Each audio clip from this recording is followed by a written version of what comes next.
wake up very early in the morning, like at 6, because most of the people go to work. So they want to take water and wash themselves before going to work. Each family can take like 5 jerrycan, 4 jerrycan. We are over 350 families which taking that water daily. The main challenge with water, people use it to fetch that water in the other river called Nabuyonga, whereby that water is mixed up of people who wash themselves from up there. They wash vehicles, even swages, they swamp from that water.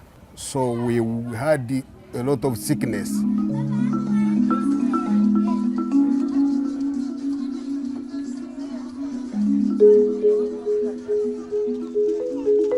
The urban poor cannot access power because of high rates of paying the power. So people had to bring the illegal power by rouping just. But at the end, you realize they arrest them, take them to prison, where they don't have money to pay for power, but they want to use the power. Mbale is an eastern town. It's the biggest in the center. It is also a go-through, the major route. Goods coming in, goods getting out.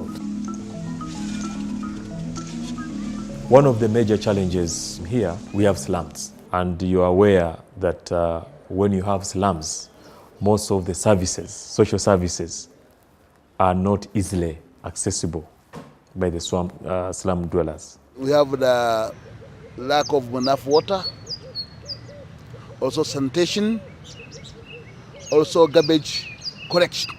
So we need also to see that our people get enough water in each and every part. Cities Alliance has had the country program in Uganda since 2010. And what emerged was the inadequate access to basic urban services, particularly water and energy.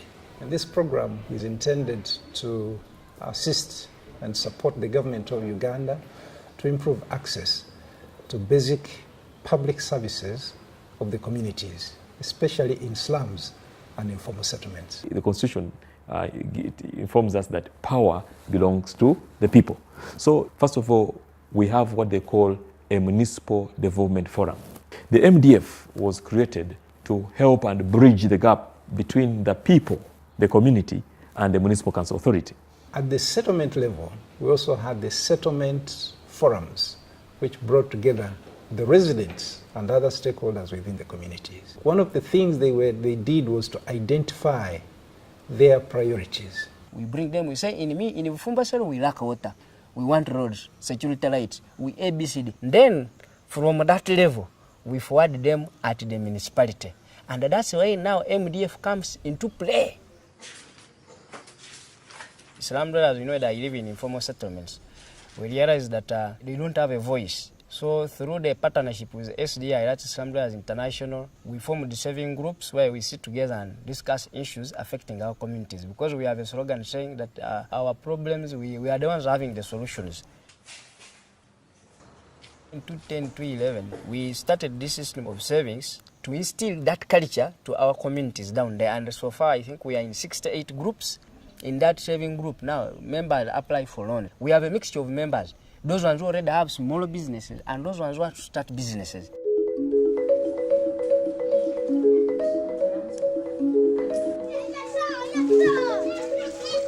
We had a group. We start from municipal council where we request for that project. And we are agreed by the municipal council, we approved. So we started that project. We get that money through World Bank. It was a grant, so I surrendered that piece of land while we constructed that point. So far we constructed 5 points.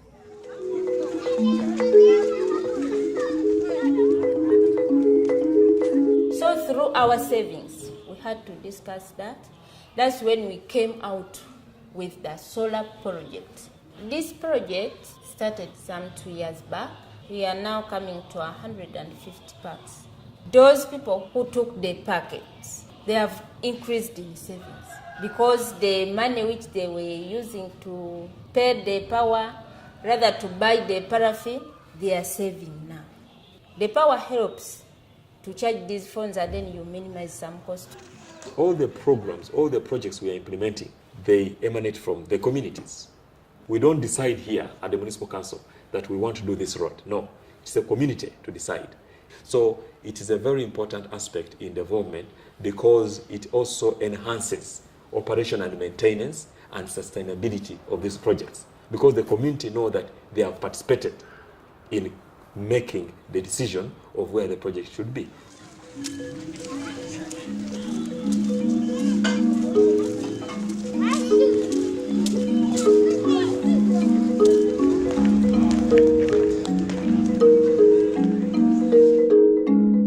I think I developed interest in doing business way back when I was working as a social worker with women and children. I tried to look around at what business I can possibly do well. So there is this particular supermarket that had a bakery inside. So I developed that interest. The rates for energy are really, really expensive. Yeah, so that is a huge, huge effect on the business. Yeah, because now you're working and then all your profit is going to pay for power. So that doesn't make much business sense.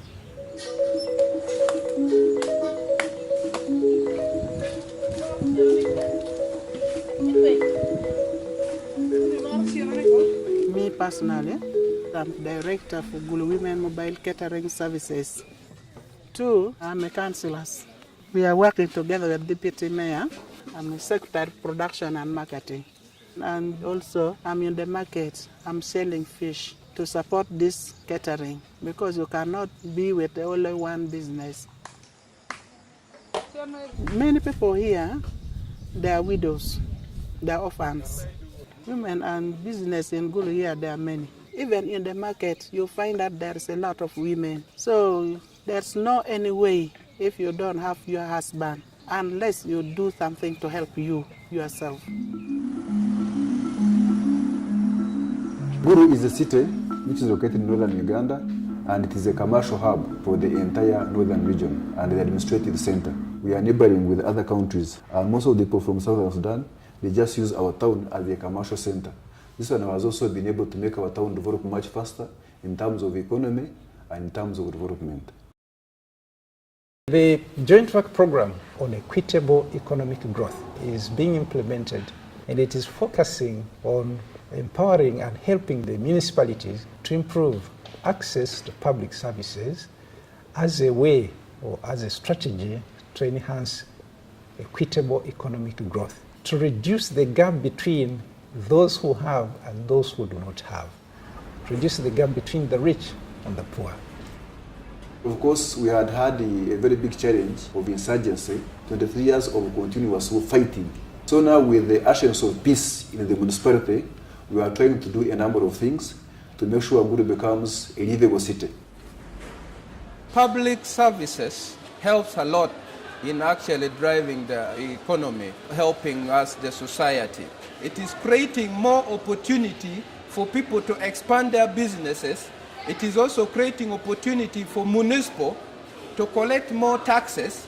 It is actually creating jobs.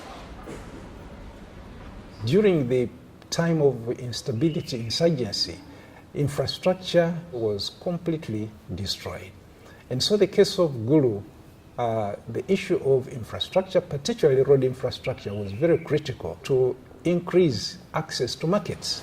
Our first priority as of now is roads. All the roads, the highway that we have in the country, more especially in northern Uganda, all are now tarmacked. Now businesses are moving in all corners of this municipality. In terms of energy, we lack still electricity. But all in all, the solar energy that we are using currently, mostly it is renewable source. There's a business community. What can we do about power? Because this is a small industry, we are trying to build it up. Can't we have a fairer rate for electricity than this? Because this can discourage the business. If we keep bringing it out in the business forums, maybe something can be done about it. What we have done in Gulu, we have established a forum called the MDF. You have got the academia, you have got the business community, you have got the youth. So the various sectors of the people that constitute an urban setup are in that forum. So this forum, it is supplementing the municipal council structures to make sure we involve the citizenry in the management and governance of the city. And because of that, we have been able to do a number of things in the communities. I plan to start catering. When people here in Gulu, we are in a war. So there's nothing to do with women. What can I do for women? So I think that it is good to me to collect all the women in the group to be together. I said, my planning is to see that you get small amount in your hand. Right now, as I talk, we are now 61. The majority are now seeing what we are doing is good to help them to getting school fees, to getting house rent, to paying anything to help them.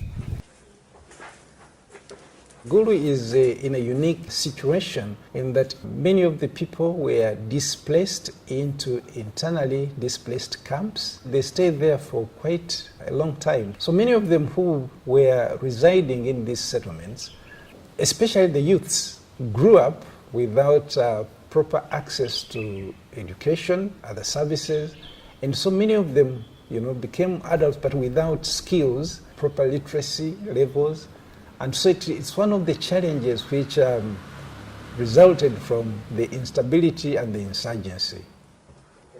The girls who come for training, we've received a number of individuals. They express interest of learning. So I decided that, okay, if I get a bigger space where we can train some of these girls, it would help them.